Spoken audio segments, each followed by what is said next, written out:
বেশ কিছু সময়ের জন্য আমি নাস্তিক ছিলাম।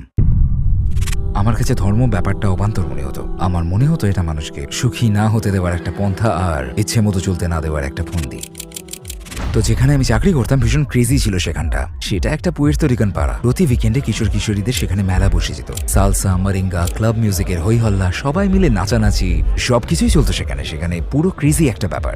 সেটা কুইন্সের সব থেকে হইহট্টগোল পড়া জায়গা। আমি ঘুমিয়ে পড়ি, আর ঘুমিয়ে পড়ার পর আমি একটা স্বপ্ন দেখি। স্পষ্ট দেখতে পেলাম আমি একটা কবরে শুয়ে আছি। এটা সেই পুলগুলোর মতো ছিল, ওই টিউবগুলোর মতো যেগুলোর পাশ দিয়ে পানি বের হয়ে আসে।